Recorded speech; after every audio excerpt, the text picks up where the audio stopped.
Good morning, good evening out there in podcast land. This is Texas Desert Rose, Tammy Terrell coming to you. Thank you for joining me again. And I said us because we have a special guest, Tracy Flanagan, out of good old Gainesville, Texas. And we are going to be talking about being merciful in an unmerciful world, or I probably totally messed that up, Tracy. Oh, humanity in an unmerciful world, which I am not going to disagree with you at all. Hello, Tracy. The humanity of it all. Yes, Tammy Terrell. Terrell. She really is Tammy Terrell, but to me, she's Tammy Terrell because ain't no mountain high enough. Ain't no mountain. Don't start me accomplishes singing. all sorts of things in I'm life, a morning person. I'll start that singing. So, Tracy, tell us a little bit about yourself. Why in the world are you, of all people, talking to us about this topic?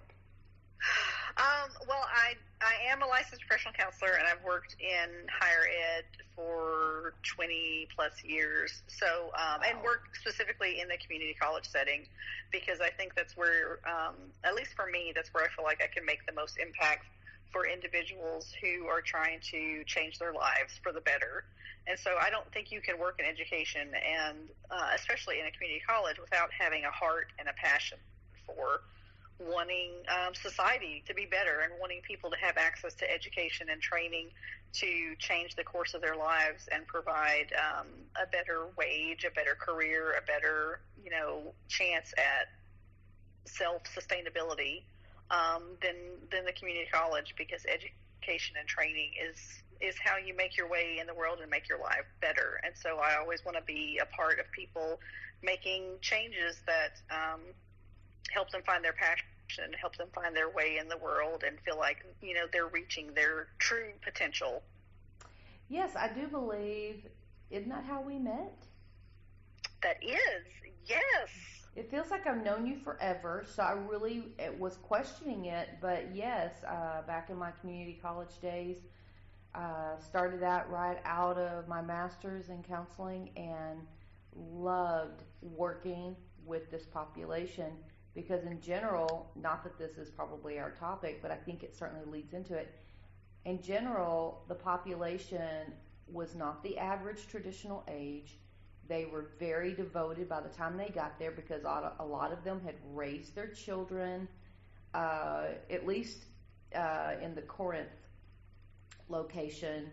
It was a lot of people, most of the time women, who had raised their children, and it was their turn. And they were very passionate about what they were studying. Right. I mean, it's anybody from 17 to 70, in the community college, environment. So it's high school students who are getting a jump start on education through dual credit. It's individuals who left high school, maybe they didn't finish, maybe they got their GED, or maybe they left high school and they started a family, or they had to work to take care of themselves and their family, and they're coming back later in life for for a first chance at what they really, wanted to have a chance at, 10, 15, 20 years earlier.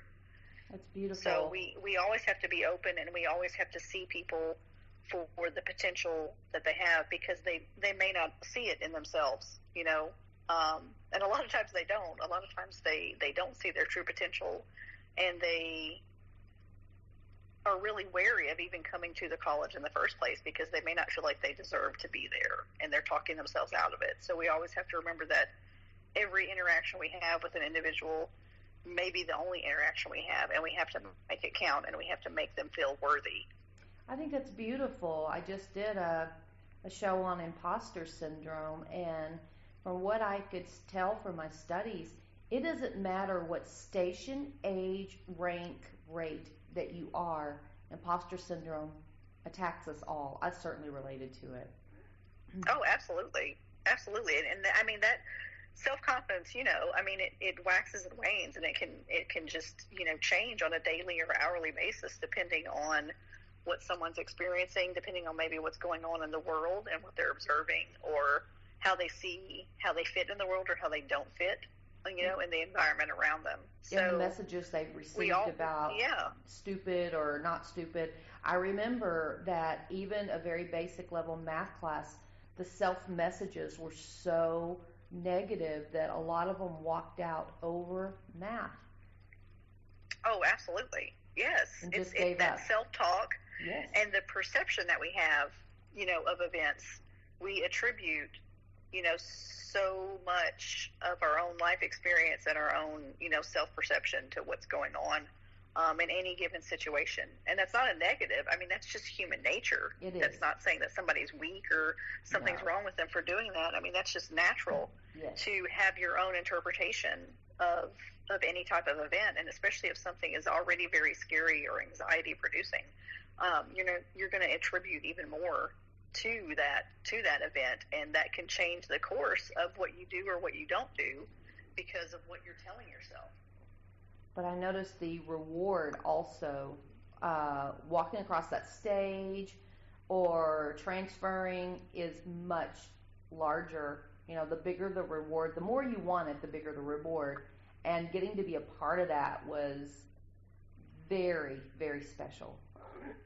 Watching it. I love graduation. It has been a challenge, for, not just us, but across, our whole country with high schools and colleges to not have that visual, celebration, to have it look different to where it's a virtual celebration, or where you had to limit the amount of, family members or individuals that could be there, because graduation in any way, shape, or form, whether, it's from high school or college or, promoting within a job, the ways that you celebrate your achievements and the ways that others celebrate with you, just having, that moment and having the visual of the people who helped you get to where you are and supported you, and are your biggest cheerleaders. I mean, it's so empowering and it's so validating, and we need that, and it's not a selfish thing. It's self-preservation, and it's rewarding. It's rewarding you for your hard work.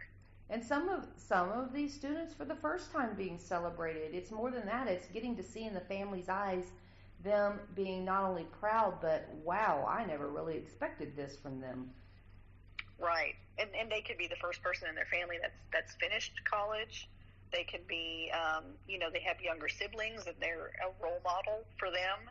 And Absolutely. it's a huge accomplishment, and it needs to be celebrated. And so I am happy that, we are getting to a place where we can start to do some of these celebrations again, and just, in a modified form, but not where it's virtual, where we can just have limited amounts of, friends and family members, but where they do get to walk the stage, and have that moment where they have their diploma handed to them, and their family, is able to see them receive, what they've earned.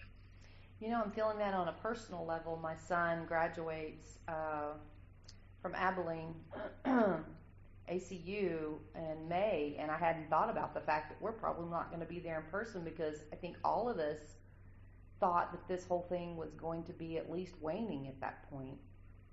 Right. So definitely excited and proud either way, but you're right, the pomp and circumstance makes it real. The celebrations make it real. Right. So, and when people have lost so much over the past year, and people who were already at a loss, people who were already struggling, people who were already dealing with before inequities or disparities even before COVID, and the pandemic, it seems like it's something that's so simple, and you're like, and you can kind of feel, because, my daughter graduated high school last year, but she didn't have the traditional graduation.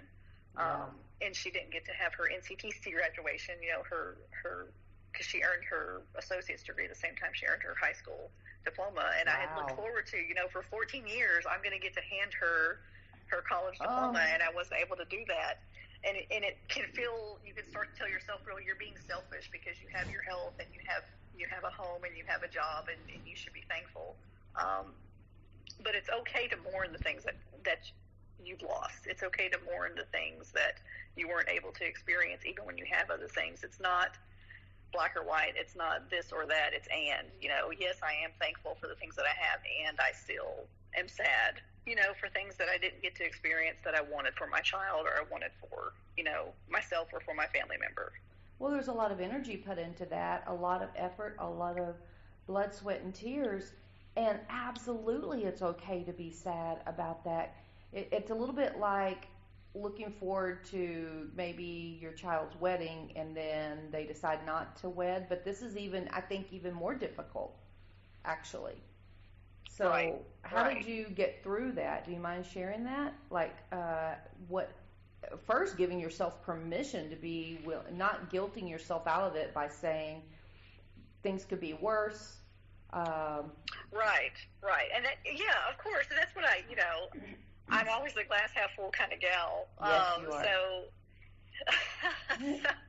So sometimes it's hard for me to let myself say, this sucks. I don't Yes. like this. This really Yes. does suck. It's and not I'm not fair. happy. Yeah, and it isn't fair. And again, I have to remember the power of that it's not but. It's not, I have this, but I'm feeling sad. Oh, well, then that makes me selfish. No, it's I have my job, I have my health. I have a daughter that did graduate high school and was able to go on to college With a degree. and With a diploma and a degree. I can still be sad. I can still grieve that she didn't have the senior year, that she wanted to have. That the world turned upside down, and a lot of people were hurting, and there was a lot of pain and grief and death worldwide that she had to witness. And all of those things can exist at the same time. And so I think just acknowledging it and just being able to talk about it and say, yeah, this is not the way we wanted it to go. And other people do have it worse. There are people who are in worse situations than us, and we can still be sad about, what we're experiencing and then what we're observing and what's going on with other people who do have even more difficult situations and have even more loss. And let's figure out how we can be thankful for what we have and make a change in the ways that we can. What do we have control over, and how can we make our world better, and make an impact on those that do have less than us and who are struggling more than us. Wow. And that's ultimately, I believe, what we can do is honoring ourselves and our emotions, not gaslighting ourselves out of it, and certainly not, our family members or our children or friends, but also blessing others who are struggling as well. Anybody who has been in the position to do that and hasn't, they've really missed an opportunity, because it is very rewarding. I know around here, as you know, I live in Bahrain, and there are a majority of the country, 70%, are expats, which are people from India, Bangladesh, Pakistan, to a lesser degree, our military from U.S., but a lot of the other countries, the Filipinos, all of Thai, they are really struggling because the places have shut down. Bahrain has taken this pandemic very seriously. I don't think we've been able to be without a mask in public for about 14 months now. Wow. And Navy follows it very, very strictly. The numbers are a lot lower. Of course, it's a small island. But these people have struggled. Things have closed down. And if you couldn't find somebody to bless, and you're not looking very hard, you're looking the other way. So. Right. And I think that's, one of the things that I've recognized, especially over the past year is, and we were talking about this, before we kind of decided, we landed on our topic this week, but talking about that, not yet, and talking about giving yourself credit for where you are and what you're dealing with. And, we're so focused on the now and what we're, technically supposed to have achieved at what point in life and what station in life. And we put ourselves on a really strict timeline, and we compare ourselves to anybody else, that has achieved what we wanted to achieve. And maybe they did it in a different way, or they did it in a faster way. And so we are really good at being critical of Self-critical ourselves. for sure. Yeah. And but you know what? We're also critical, not us, but part of your topic was about being merciful to others as well. Right. We can be very critical of ourselves, and then we can be so judgmental of others and the space that they're in, in terms of, for example, somebody who is, out of work, or somebody who might be, asking for money or food on the streets, and we can make assumptions about, well, what has this person not done?